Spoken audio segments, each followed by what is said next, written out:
നമസ്കാരം, press live ന്യൂസിലേക്ക് സ്വാഗതം. നർത്തകനും നടനുമായ ഡോക്ടർ RLV രാമകൃഷ്ണന് നേരെ നടത്തിയ അധിക്ഷേപ പരാമർശത്തിൽ ഉറച്ച് കലാമണ്ഡലം സത്യഭാമ.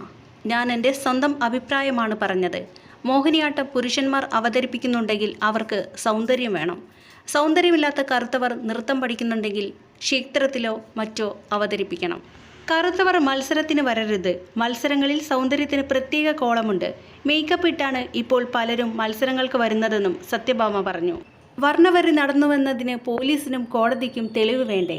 വ്യക്തിയുടെ പേര് പറഞ്ഞാലേ കുഴപ്പമുള്ളൂ. പരാമർശത്തിൽ ഒരു കുറ്റബോധവുമില്ല. ഞാൻ ഇനിയും പറയും. എൻ്റെ കലയുമായി ബന്ധപ്പെട്ട പ്രശ്നങ്ങളിൽ ഞാൻ പ്രതികരിക്കും. ഞാൻ സൗന്ദര്യത്തെക്കുറിച്ചേ പറഞ്ഞുള്ളൂ. നിങ്ങളുടെ തൊഴിൽ പോലെയല്ല. ഇതിന് അത്യാവശ്യം സൗന്ദര്യം വേണമെന്നും സത്യഭാമ പറഞ്ഞു. യുവജനോത്സവത്തിന് മാർക്കിടുമ്പോൾ സൗന്ദര്യത്തെക്കുറിച്ചുള്ള കോളം എടുത്തു കളയാൻ നിങ്ങളെ കൊണ്ട് പറ്റുമോ? എത്രയോ സ്ഥലത്ത് സൗന്ദര്യമില്ലാത്ത കുട്ടിക്ക് മാർക്ക് കൊടുത്തിട്ട് എൻ്റെ അടുത്ത് വന്ന് ചിലർ ചോദിച്ചിട്ടുണ്ട്, എന്ത് സൗന്ദര്യമുണ്ട് ആ കുട്ടിക്കെന്ന്. കറുത്ത കുട്ടിക്ക് പരിശീലനം നൽകും, എന്നാൽ മോളെ മത്സരത്തിന് പോകേണ്ട എന്ന് പറയും. സൗന്ദര്യമില്ലാത്ത കുട്ടിക്ക് സൗന്ദര്യം ഉണ്ടാക്കിയെടുക്കുകയാണ് ഇപ്പോൾ പലരും. സൗന്ദര്യം തീരെയില്ലാത്തവർ മോഹിനിയാട്ടത്തിലേക്ക് വരരുത്. ഭംഗിയുള്ളവരും സൗന്ദര്യമുള്ളവരും മോഹിനിയാട്ടത്തിലേക്ക് വന്നാലേ മോഹിനിയാട്ടത്തിന് ഭംഗിയുള്ളൂ. മോഹിനിയാട്ടം പെൺകുട്ടികളെ ചെയ്യാവൂ എന്ന് സത്യഭാമ വ്യക്തമാക്കി.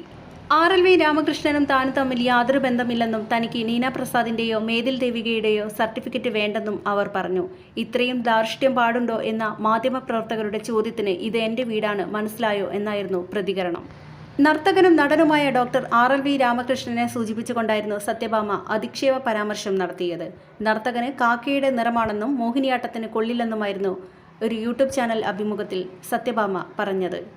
ഇതിന് പ്രതികരണവുമായി RLV രാമകൃഷ്ണൻ രംഗത്ത് വന്നതോടെയാണ് വലിയ ചർച്ചയായത്. അന്തരിച്ച നടൻ കലാഭവൻ മണിയുടെ സഹോദരൻ കൂടിയാണ് RLV രാമകൃഷ്ണൻ. ഇങ്ങനെയുള്ള വ്യക്തികൾ കാരണം ഒരു പട്ടികജാതി കലാകാരന് നൃത്തരംഗത്ത് പിടിച്ചു നിൽക്കാൻ പറ്റാത്ത സാഹചര്യമാണ് ഇന്നുള്ളതെന്നും ഇതുപോലെയുള്ള ജീർണിച്ച മനസ്സുള്ളവരെ നിയമത്തിന് മുന്നിൽ കൊണ്ടുവരിക തന്നെ ചെയ്യുമെന്നും RLV രാമകൃഷ്ണൻ കുറിച്ചു.